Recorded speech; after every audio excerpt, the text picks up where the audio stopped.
O ano de 1888 não foi apenas mais uma data no calendário, foi o momento decisivo em que o Brasil antigo começou a dar lugar ao moderno.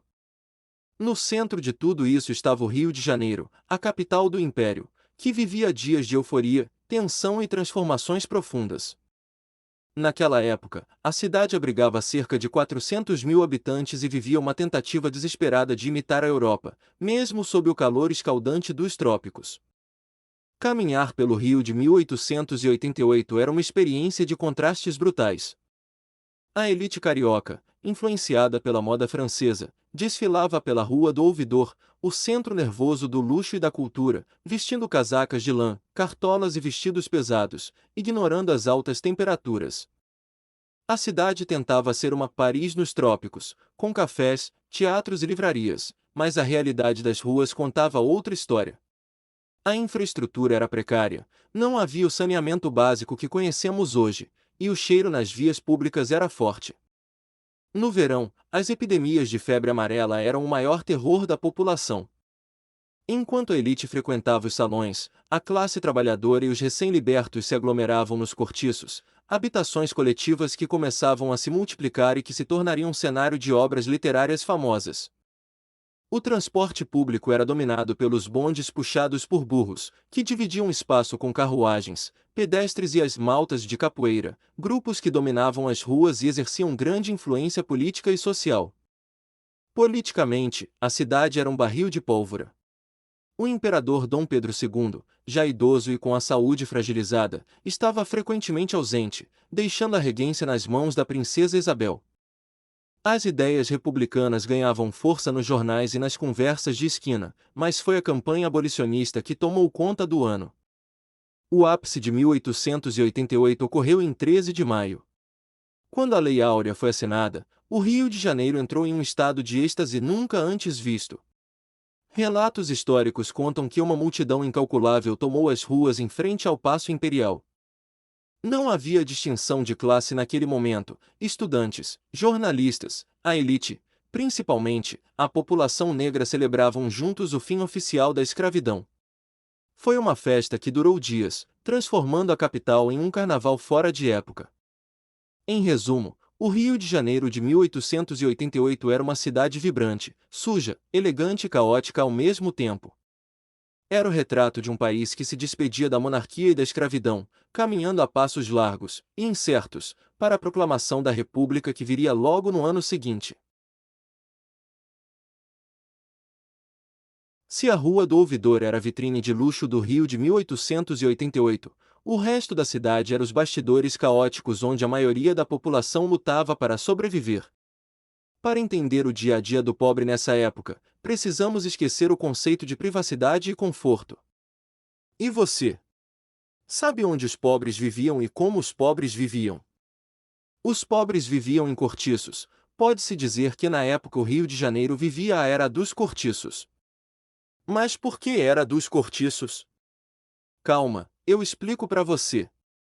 Bom, em 1888, o Rio vivia uma crise habitacional gravíssima.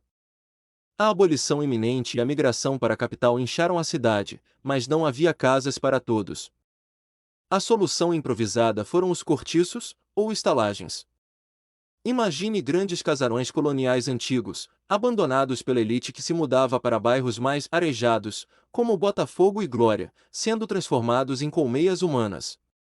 O proprietário dividia os salões internos em dezenas de cubículos minúsculos, muitas vezes sem janelas, separados apenas por tábuas finas. Nesses locais, famílias inteiras viviam em um único cômodo.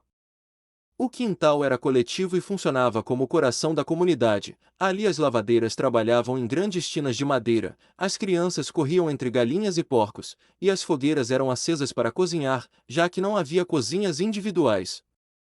A obra O Cortiço, de Aloísio Azevedo, retrata exatamente esse período, um ambiente barulhento, vibrante, mas insalubre e superlotado. Problema sanitário e os tigres. O detalhe mais chocante do dia a dia em 1888 era o saneamento, no caso, a falta dele. Nessa época não existia rede de esgoto para a maioria das casas. Então, como o carioca lidava com suas necessidades fisiológicas? Aqui entra uma das figuras mais marcantes e tristes da época, os tigres.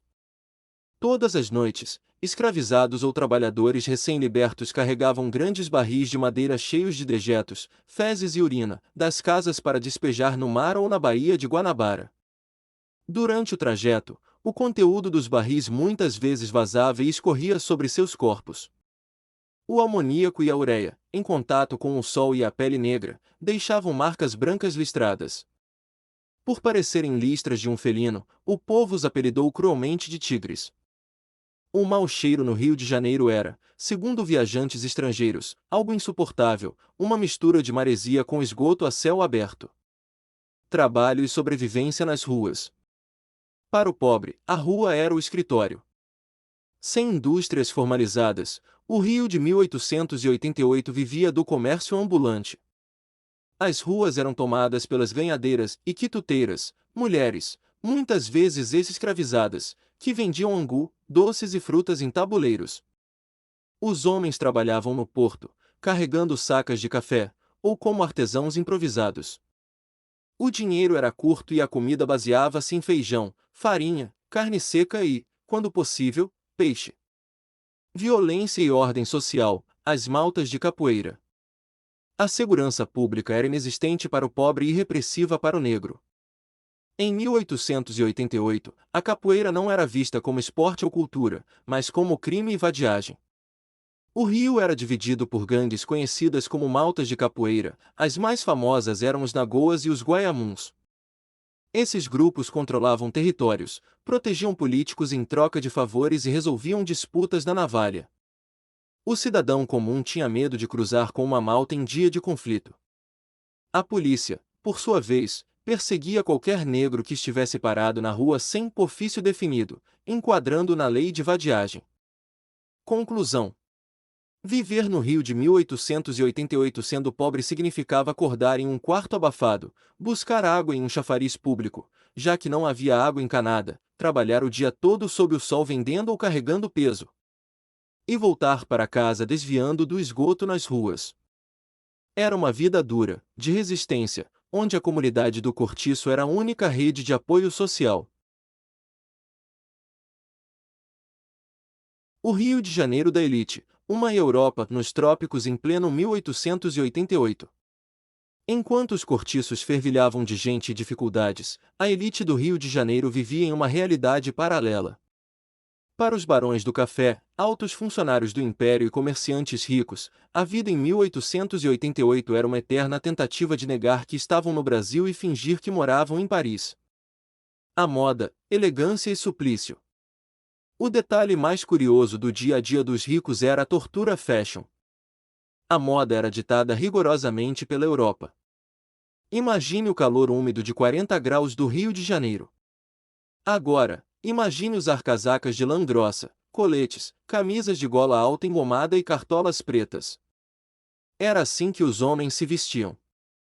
Para as mulheres, a situação era ainda mais sufocante: espartilhos apertadíssimos, anáguas, várias camadas de saias, e vestidos de veludo ou seda pesada cobrindo o corpo todo. Suar era considerado deselegante, mas era inevitável. Por isso, os leques não eram apenas acessórios de charme, eram ferramentas de sobrevivência, e os perfumes franceses eram usados em excesso para disfarçar o cheiro do suor. A rotina, Rua do Ouvidor e o footing. O dia de um homem rico começava tarde. Após um café da manhã reforçado, o destino certo era o centro. Mas não para trabalhar pesado. O ponto de encontro era a famosa Rua do Ouvidor. Lá não passavam carroças nem bondes, era um calçadão exclusivo. O ritual era ir às confeitarias chiques, como a Confeitaria Pascoal, charutarias e livrarias. Discutia-se política, a queda da monarquia e a cotação do café, tudo isso muitas vezes falando em francês, que era considerada a língua da cultura. Ser chique era ser afrancesado. Moradia, a fuga para a Zona Sul e Tijuca. Em 1888, os ricos já não queriam mais morar no Centro Velho, perto do Porto e dos Cortiços. Começou a grande migração para os bairros nobres. Eles viviam em palacetes e chácaras em bairros como Glória, Catete, Botafogo e na fresca região da Tijuca. Essas casas eram grandiosas, com pés direitos altos, grandes jardins e varandas. Dentro de casa, o piano era obrigatório na sala de visitas. As filhas da elite eram educadas para tocar música, bordar e falar idiomas, preparando-se para casamentos estratégicos que unissem fortunas e títulos de nobreza. À noite, saraus e bailes. A vida noturna da elite era agitada, mas privada. Aconteciam os famosos saraus. Festas dentro das mansões onde se declamavam poesias, tocava-se música clássica e se dançava valsa e polca. O teatro lírico e o teatro São Pedro de Alcântara eram as passarelas sociais. Ir à ópera não era apenas sobre a música, era sobre ver e ser visto. Os camarotes eram disputados à tapa, e quem não tinha um, ficava socialmente excluído. A relação com os servos. Mesmo no ano da abolição, a mentalidade escravocrata dominava o lar. As tarefas domésticas eram invisíveis para os donos da casa. Tudo era feito por criadagem numerosa. Havia a figura da domucama de confiança, que vestia roupas melhores e cuidava das senhoras, e o moleque de recados.